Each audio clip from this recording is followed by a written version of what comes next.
You're watching the Juice Consumer Direct Podcast. I'm Carson Poppenger here with Justin Jump, our Director of Recruiting and Training Development.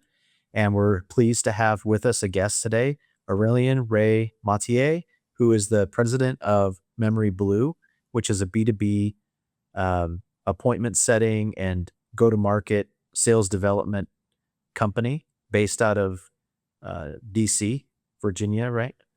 And Ray's actually has a tremendous amount of experience helping scale revenue organizations, building high-performance sales teams, and developing go-to-market strategies, helping companies accelerate growth through outbound prospecting and sales development. He's originally from France, now a respected leader in the U.S. tech sales ecosystem because they'd have a tremendous amount of customers in the U.S., and they've built a reputation for combining operational excellence and discipline with people first approach. I really feel like you're sort of the antithesis of Squeeze, when it comes to we're B2C, you're B2B, and you have many of the same principles, philosophies, and approaches to what you do. So I'm super excited to have you here with us, Ray, to chat and get to know you better and everything that you're doing with Memory Blue and your career and industry. So welcome. Thank you so much for having me, guys. Absolute pleasure to be with you today. Is there anything that you'd add to what I went over? Is there anything you want to share with us? Yeah, maybe a little bit of background as to how I landed at Memory Blue. So, look, background is in France, as you mentioned. So I did an engineering degree in France. Went to work for an engineer, for 6 months. Absolutely hated it. So went back to school and did a business school.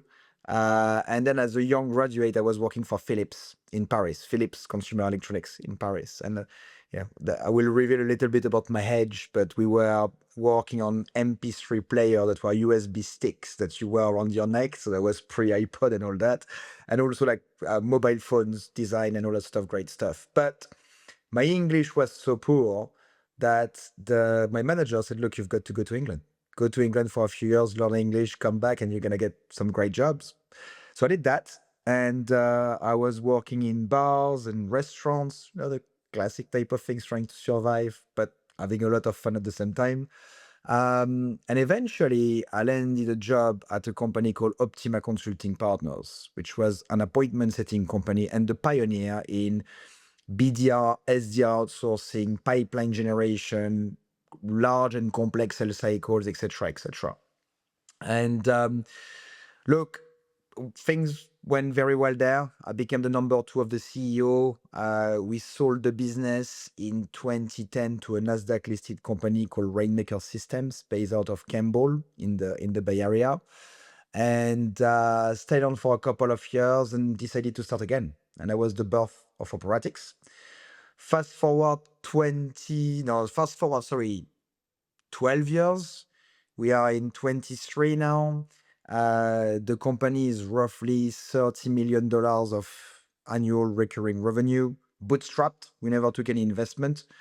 And I've got Memory Blue, getting a call from the founders of Memory Blue, who I've always admired because the business of Memory Blue has always been a great one, a model of developing and building talents, sales talents and marketing talents. And we always worked with each other. So when I had pieces of work that I could not do in the US, I would pass it to Memory Blue. And when they had work in Europe that they could not deliver, they would give it to me. So yeah, we decided to get together. And so Memory Blue acquired us in July 2023. And now fast forward, pretty much 3 years. I'm the president of Memory Blue.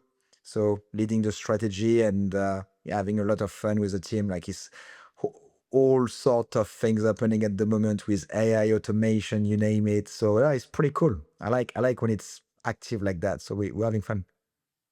That's amazing, and that's very similar to sort of my story in starting Squeeze, and completely bootstrapped, and getting to that point where, you have a great reputation in the industry, and that's, not to toot our horn, but that's similar. We hear similar feedback about us and our business. We're partners will say, they'll ask about our company to inquire about working with us, and people will say, "I can't say a single bad thing about the company," or "I've had great experiences." Just the reputation precedes you, and congratulations for building a great company and a great reputation, because it takes a lot of you have to be deliberate in what you're doing to achieve that level of success. And so, Yeah. congratulations. Thanks, Carson. And I think, the people often ask, say, what happened? We didn't do, and I'll say we because I don't do all those things on my own. I'm the spokesperson of a group of people that are helping me. So I've got the good seat here, I just I take all the thanks and the congratulations. But you know, one thing that is fascinating is that we actually never really worked to build something that would be as valuable as we thought we have or we had, and we have now, but also never really built anything just thinking about growth. I think we built something that was meaningfully trying to help people and help customers, and our customers become friends and people we care about. And guess what? They change jobs. So 2 years later, they come back and they get you in a new company, and then their friends wants to work with you because they speak highly of you. So yeah, to your point, I think doing a good job or trying to do the best job possible. I would not say that all our programs are perfect. Look, we like yours, and we are in B2B, B2C sales and marketing. You can't nail it all the time perfectly.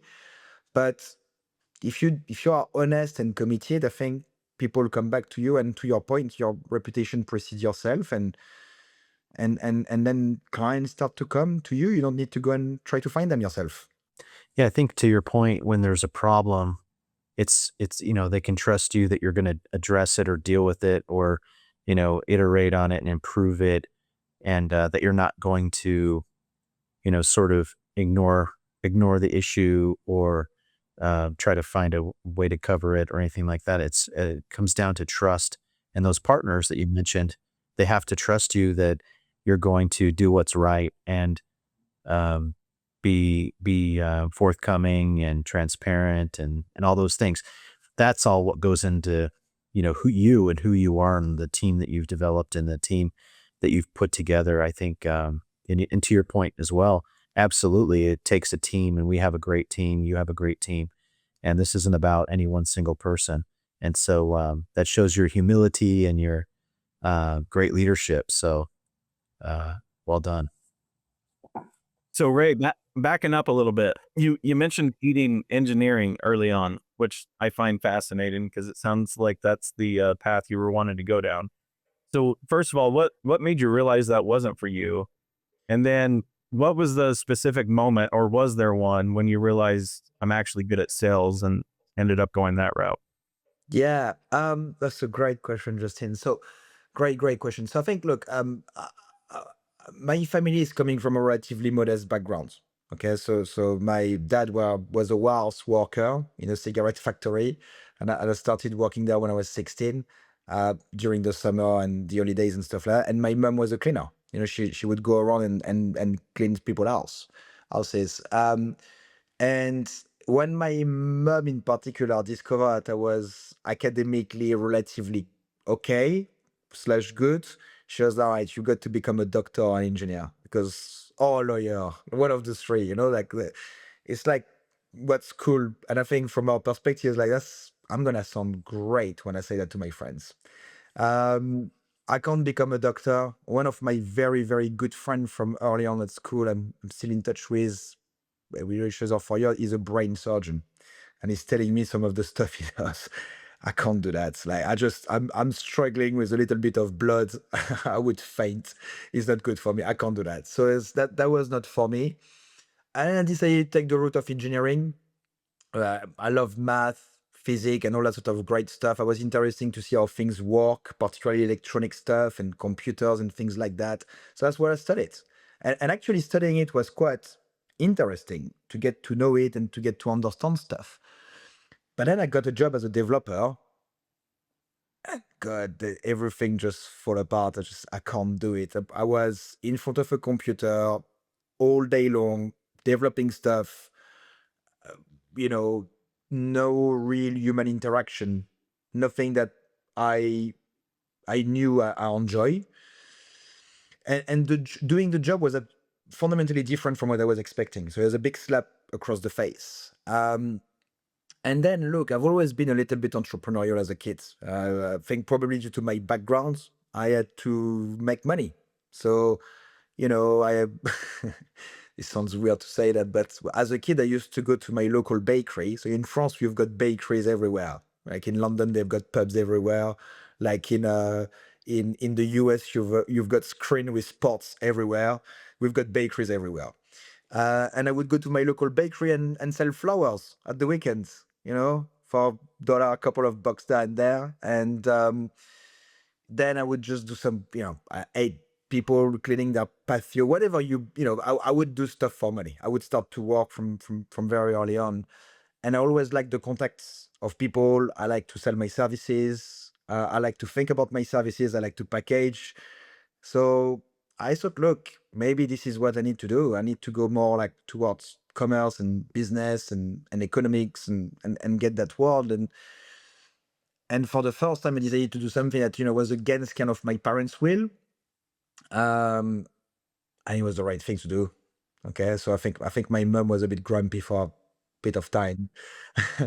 So it was a little cold for a period of time. But then, I think now we all said, we all agree that was probably the right U-turn to take at that point. It's funny you say that. I actually was similar. I was going to be a firefighter. My dad was a That's firefighter. My brother cool. was a firefighter. And when I started thinking deeply about it, and I thought, man, like, I don't know if I could do the blood thing, the guts thing. So it completely changed my path, and ended up getting into sales as well at an early age, and ended up loving it. So have stayed there, but never was my intention to begin with. So Yeah. interesting to hear that story. Yeah, I love how that personal nature of that story, and sort of that's going to resonate with our audience, because so many of them are sales and marketing professionals. And how did we end up here? How did you get into your career and come upon that? And I think the fact that you want to be around people and that interaction, and you were craving that more than you know maybe a title, or specific skill set that's going to provide for you. You were gravitated toward people, which I think is definitely one of your you know great skills that you have, clearly, from this, how you're presenting yourself and the success that you've had and everything like that. So that's fantastic. Yeah, resilience is also a big one. You've got to stay there when the ship, the analogy of the ship at night in the storm, in the sea, lots of people panic and leave. And when you weather the storm, actually, it's just you learn so much. And we had so many of those moments. Like, it's lots of people look at the finish line when you pass the finish line, but they don't feel about all the pain that you had through the journey. I don't really like to speak about the pain because it's part of the journey, but it's resilience is one key element. It's just got to be not giving up. Hmm. It's easy to give up. Absolutely. Hmm. What Yeah, did you? absolutely. That Oh, sorry, Carson. Go ahead. No, no, no, no, please. Well, I was curious. I obviously these ins and out jobs that you had at an early age help you kind of shape your leadership style. But what was it that you learned about people as you were going in and out of the bars and restaurants, working and learning English? Like, what was it that kind of resonated with you, or that taught you about the people you were around? Do you know what, Justin? It's emotional intelligence, I think, because you've got to think that for the first 6 months, I had no idea what people were telling me. And my first job was receptionist in a restaurant. I had to pick up the phone and take orders. I could understand two people, 8 o'clock. But if they were changing things, like saying like quarter to seven, I'd be like, what is that? You know? But I was literally, and he was in a French restaurant. So they didn't, the manager was French, didn't think about testing my English. I don't want to speak too much in English either, but I was a receptionist in a restaurant called Chez Gerard in Cambridge. Um, but I think emotional intelligence, because I had to communicate without being able to communicate.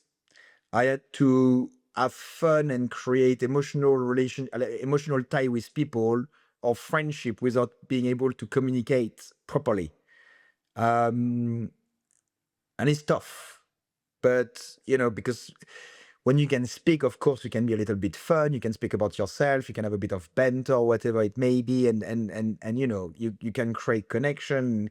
You speak about common interests and things like that. When you don't have the vocabulary, and you've got to draw or use sign languages of some sort to be able to communicate, I think you really develop that part of your brain where, yeah, it's emotional intelligence. You need to look at the signals, and you realize it because the thing that takes the longest to nail is the sense of humor.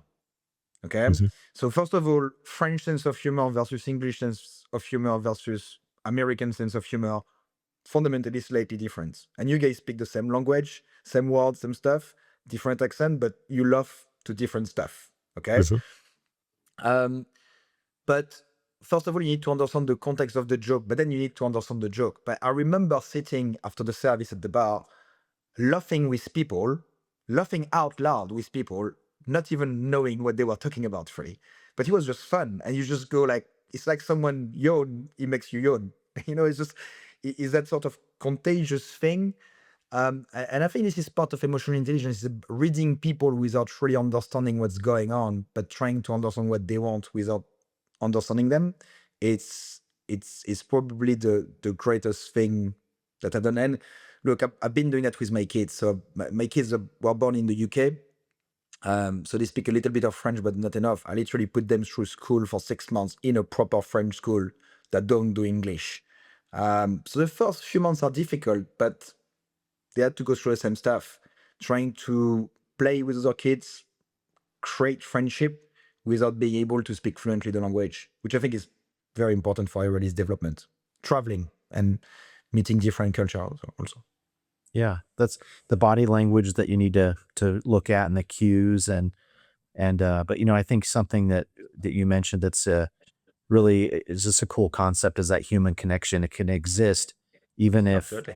even with despite language barriers and issues, and so that's very interesting. And your kids were born in the UK, and are you? Yeah. Do they spend time in France with you then? And you mentioned before we started Yeah. filming that you're in France right now, right? I In the am. Alps. Yeah. I'm in the French Alps, a place that I absolutely love, a place called Chamonix. The kids love the mountains. Like, we ski like crazy. We love mountain biking in the summer. We go hiking. They climb mountains, so we do climbing as well. So any activity that you could do in the mountain, we do, and we love it here because sometimes when you are in a big town and it's busy outside, you can't really let your kids run out and on their bikes and thing. Here, I've got 3 local farmers around where I live. They won't go far. They will get tired before they get to trouble. And everybody looked at each other. But also here, I feel that, we're not at home in front of a screen. They don't ask me for the PlayStation. They don't ask me for the iPad. They go outside, they get stung by a bee, whatever they do. Of course, there is all sort of accident happening, but these are good stuff. These are life things, what I want them to experience. So it's kind of a slower pace of life, with lots of activities, lots of outdoor. And yeah, I think it's important to mix because we are in London. London is busy. London is crazy. Everybody competes in London. Everybody works hard in London. And yes, that's one side of life that I want my kids to see, and I want to be a role model for that. But at the same time, I think seeing the real life and, doing stuff together and things like that is also very, very, very important to me. So yeah, I love the balance we've got. But we only did it for 6 months. When we put them through French school, we are full-time in the UK otherwise. But long weekends, bank holidays, summer holidays, we'll be here Mhm. in the mountains. I love your family first approach, and the experiences and connection you're trying to develop for your children. That's well done. I think that's so important in today's world. So You're doing something we're They right. don't so like it all tied to the our time. phones. They don't like it all the time. Maybe I should make them listen to that. You almost sold Yeah, me you on get the moving. variety of experiences. Yeah. Absolutely. Yeah, I'd love to visit. I've never been to France, and it's on our list for sure. And You should. I need to come.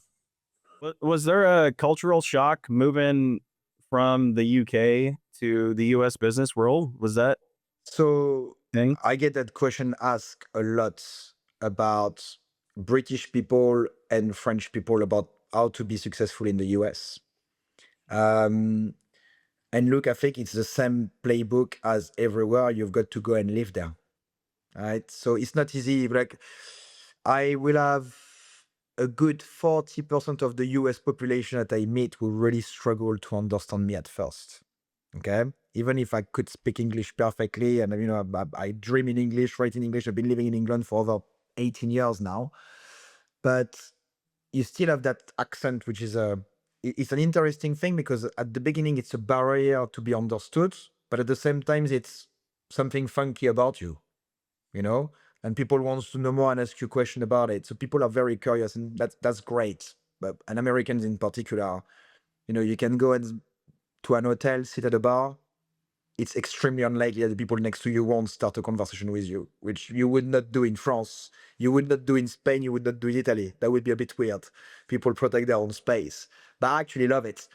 Um, but in the US, I think once you've got people who understand that you are investing time to build something in the US, that you've got some solid ideas, that you want to do it with US employees, that, you're coming to build something. It's almost the American dream. I think everybody respect that.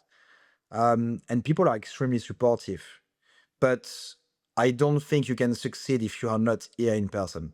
In fact, I was speaking to one of our partner, and they are doing very, very well. They are a software company. And the CEO wants to start in the US, and he was asking me what to do. And I said, just one thing, do it yourself. Go there. Take your family, show your investors, show your staff, show everybody that you're committed to make it work. If you send someone else, if you recruit someone, you've got to set the tone, set the culture, and build it from the ground up. And without being in the territory is very difficult. But I think US is very welcoming, I would say, compared to some other places. Try to start a business in France. It's prohibitive. It's difficult. Mm. They don't make it easy for you. In the Yeah. US, I think I had the company set up in 1 week. We had the offices set up the week after. The bank account was, it was easy. People want to help. They want you to start invoicing and start recruiting and start building. It's slightly different in some other countries where you've got a bit more of a burden from an administrative perspective. Interesting. Interesting. Yeah. I had some questions because we've been, I think this would be a good thing to segue into and talk about would be, when we've tried our hand at B2B, and I was telling you sort of at the beginning that it wasn't something we noticed the challenges with it that we didn't understand. We didn't have the expertise and the talent to really deliver the volume of success and quality that we do on the consumer side. And so we sort of made a decision to focus specifically on B2C, and that's exact B2B is exactly where you live and where you thrive. And one of the challenges that we faced, and I saw, there's always many challenges in what you're doing, but one of the things that I saw as a challenge for us was understanding how to aggregate and the right type of data when you're outreaching and prospecting. And the partners that we worked with, they would always want us to help bring that to the table and help target the right data and lists. How have you overcome that? Is that a challenge for your organization? Have you cracked the code with that, or is that something that you find particularly part of your secrets? Your secret to success. Sure. No, this is a great question. Look, fundamentally, and I'd love to get your thoughts on the B2C, which we have not done a ton. We do B2B2C. So clients like Airbnb, where we are not dealing with the consumer, but we are dealing with the pro host, the person in the middle. So it's kind of B2B2C eventually. So we don't have those B2C campaigns. When I look at a program, and I'm getting asked the question, what works today? What changed? Quite frankly, since I started, nothing has changed. Okay, you've got a few pillars, and you got pillar number one: get good data, right? If you've got the best message, okay, but you're going to bark at the wrong tree, you're gonna bark for a long time at lots of trees. If they're the wrong trees, you will get nothing. Okay, so the data is really important, and I'll get back to your question about the data. The second element is the messaging. Okay, what's the messaging? Is the messaging compelling? Okay, and then you've got two ways of messaging, or two approach. One approach which is inbound. So people come to you, people find you, they want to speak to Carson, and they want to speak about Squeeze and your business and stuff like that. In that motion, people come to you and they are probably already educated. In fact, they are probably much more educated today than they were 2 years ago, because now they've got Gemini, ChatGPT, Claude, all their friends to give them all sort of things that they need to put you in the market and understand what you are doing. But because they come educated, they will want to go in a technical conversation about your services relatively quickly. You're going to get to pricing relatively quickly because they've got a project and they are considering you with another few. Okay. And you've got a second motion, which is the outbound motion. Okay. If I outbound someone, nobody cares about my product. What you should care about is the context and the hypothesis of pain point that the person, the prospective customer that you're trying to engage with is facing. And how do you translate your value proposition in their pain point? Okay. So I'm going to take a very simple example right now. We all know what's going on between the US and Iran. The cost of petrol is going up and down. It's a little bit crazy. So if I was to connect with Delta Airline or American Airlines or whatever it may be, I probably would want to speak to them about the cost of kerosene and the fact that this got to be a very big impact for them, and they must have a massive risk edge on that. And based on that, they're probably looking at reducing costs in other places. And if my value proposition of my product can help to reduce significantly cost in the organization, I will want to speak about that. Okay? Because I want to make sense in that context.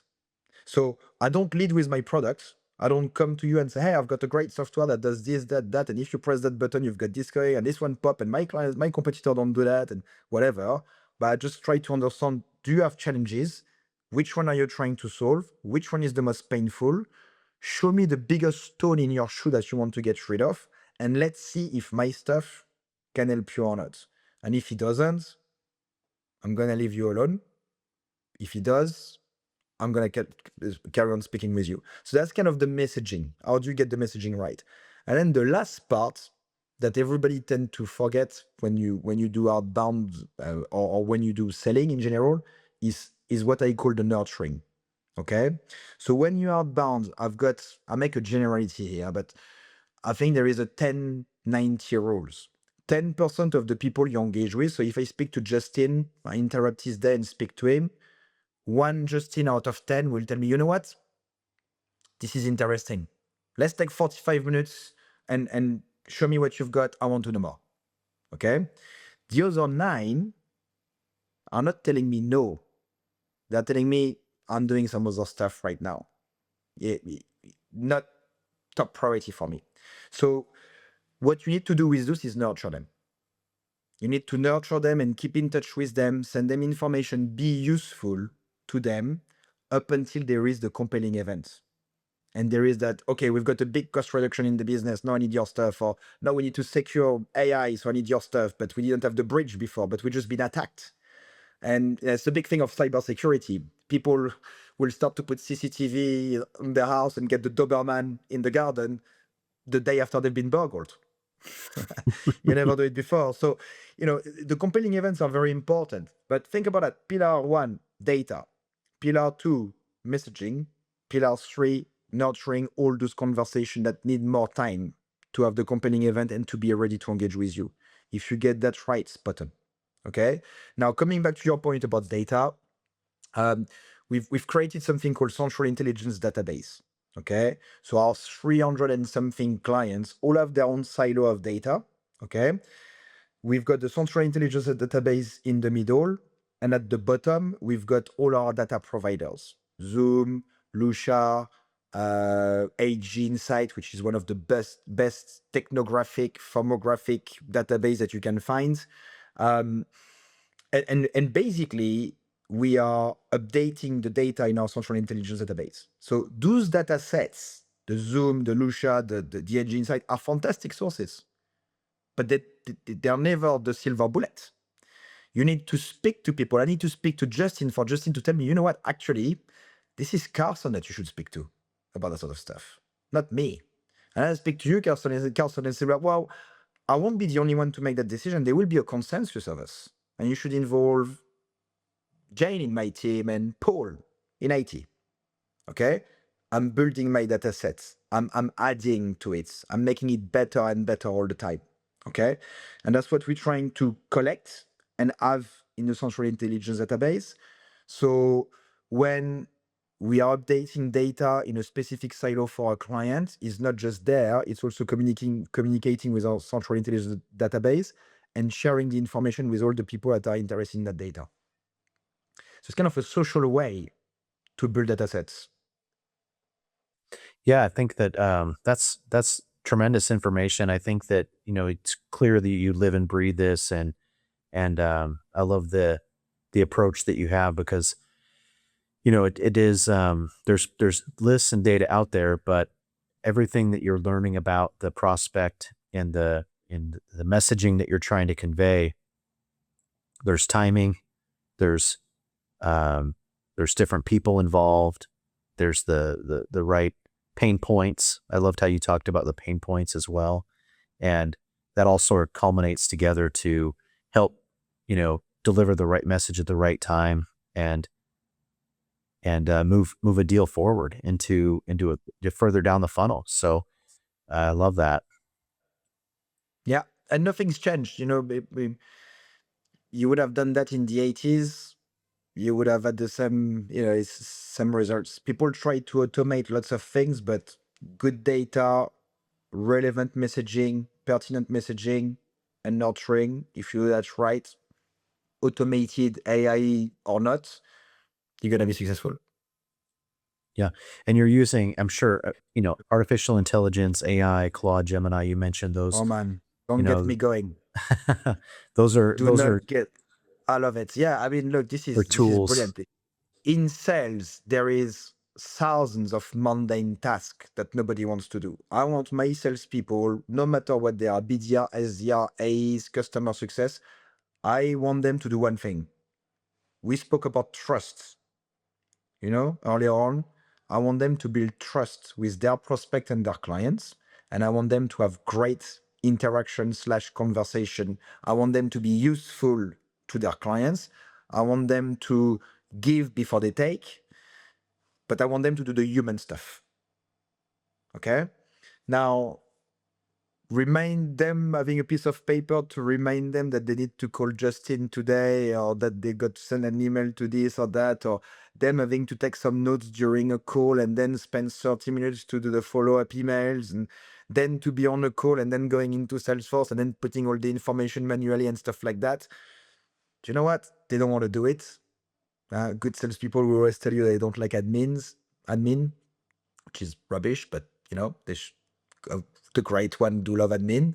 But it's how do you remove the mundane task so you can focus people on what's important, which is having great quality conversation, great quality interactions, building emotional bridges with prospect and clients, delivering value. That's what you want. You want them to be interacting, not in the system pushing buttons. So that's one of the big things that AI can help with. The other things are data. You can go and create an AI agent that can go and collect data for you and do it probably more consistently than a human would do. Particularly when you're scaling a business. We've got a decent size now. We've got over 750 people in the business. So, we want to be like McDonald's. We want to make sure that our Big Mac taste the same everywhere in the world. And that consistency is sometimes a little bit tricky. Because people, particularly when you've got lots of offices and you are worldwide, people develop pockets of expertise and pocket of best practices. But coaching is another one where we love AI. So, imagine you've got, I don't know, 500 BDRs, SDRs, people that need to be coached. You need to listen to their call, you need to score their calls, you need to give them one-to-one coaching at scale. God, AI does a fantastic job at that. It's incredible.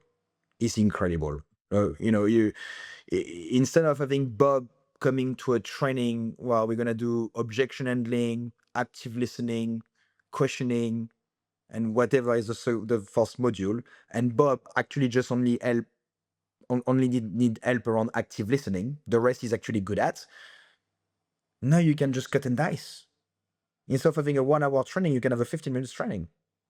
Just focus on what you do, and then you can have that cobweb that shows you, a bit like when you play video games, how you're developing your skill sets. I'm fascinated about this sort of stuff.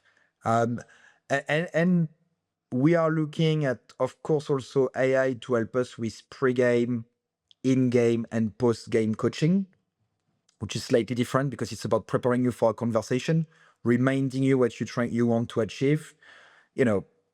Our guys are back-to-back on calls. That when you've got 5 minutes, it's for the restroom or to fill up your water, right? So you're busy. And sometimes it's difficult to be on the balls all the time. So if you can have like that sort of assistant that brings you the information that you need prior to a call, is super useful.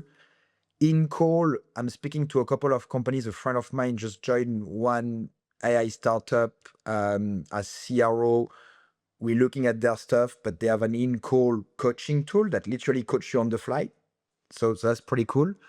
And then you've got the post game, right? So we've got partners, a partner in particular called Cluster with a K. They can look at all your historical sales data. And let's say I've got a sales meeting with Justin and Carson. They will say, okay, you met with those two, and this is what you discuss. You are halfway through your qualification process. Let's say it's medic. You're halfway through medic. Your probability to close the deal is 37%. Now, we know that if you go and meet with a CFO, go and meet with that person, and you do this, that, and that, your probability to close the deal will be 87%. So you almost know what to do next in order to push the deal. And that's great to have, because when you manage a large sales team, you can't catch everything. So it's good to have some reminders of what could happen, and it's easy to miss stuff, and there's lots of data, and CRM system can be a pain in the ass sometimes to actually find out what's right, what's wrong. So no, I love AI, Carson, and I think we are my idea of the future for a company like Memory Blue is like we'll have to change our business model. We probably will have to go towards more of an outcome-driven business model where you will have AI plus SDR. So a little bit like the Iron Man model. We give them the suits and they've got all those things, all those tools at their disposal. So, you may have 2 of my guys and 6 agents instead of 5 of my guys right now. So the model will change. But like everything, there is lots of hype. People think it's going to work straight away. There is lots of false positive. If it doesn't work, it can mess up at scale. So you really need to be careful with it and be prudent, not go too quick. But I think there will be some great opportunities in the B2B market at least. And I'll be interested to hear your thoughts about your space, guys, in B2C. Do you see AI also, coming in and helping? Do you see it as a threat? What are your thoughts? Yeah, no, there's a lot to unpack from what you went over there, and I love that perspective and agree with much of what you said and most of it, because there's things that AI can bring efficiency. It can help make that human connection more effective, more positive, and at higher volume. You want your agents doing the things that are going to be the human things that you want them to do, that you need them to do. And these tools can help bring more efficiency and performance. I've heard I've heard a lot of talk in from the B2B, sales executives that I see on LinkedIn and things like that. They talk about, a world in the future where quotas go up considerably, because of the expectations that, these tools are going to add efficiency and add volume and increase performance. And, for us at Squeeze, you know, agent performance has always been we are a, as you said, pay for performance. We're only paid on the outcomes and results that we generate. Every agreement contract we do in business to consumer is performance based. We only charge for when we generate an opportunity for the client. And so always been sort of in our DNA to make sure that those agents can we want to remove obstacles. We want to streamline processes.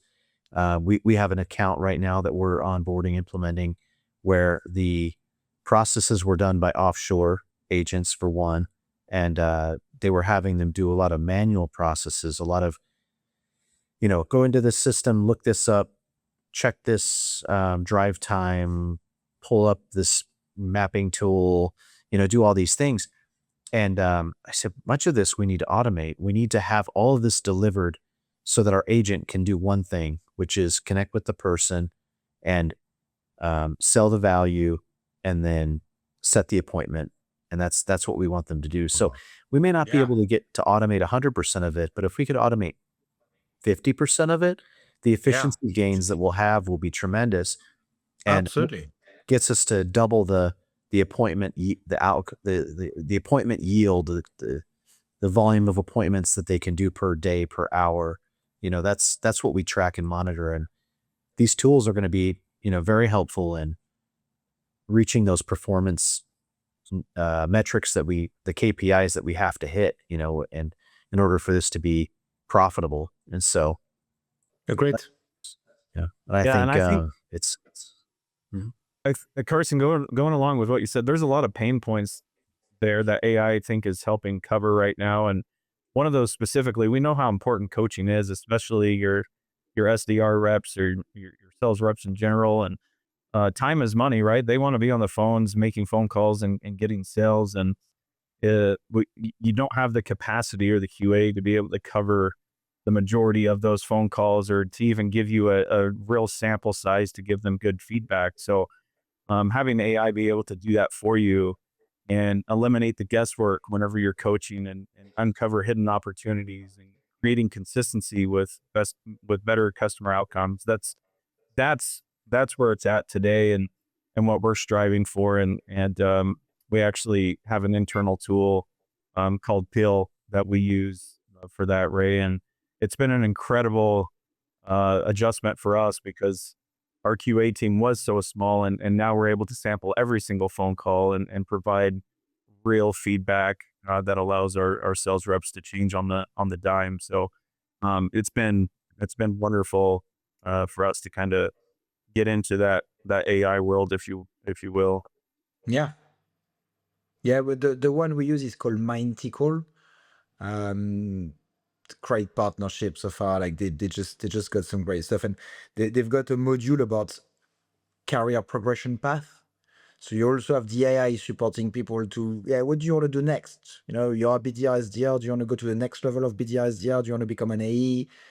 Can I interest you in some training? It's pretty fascinating. Like, obviously, we're launching step by step, but in about a year from now, when we've got all that working in the way we picture it and it's efficient, I think it's going to be phenomenal. And it will not only help with the quality, but it will help with the retention of staff, because I think we'll do a better job at coaching them in general. So yeah. Well, I know we're sort of on a press for time now, so we're going to go ahead and wrap up. But it's been a pleasure to talk to you, Ray. It's been a pleasure to have you here and get your background experience, get to know you better, and all the great things that you've been able to build and accomplish with Memory Blue. And so, congratulations and thank you for being here with us today.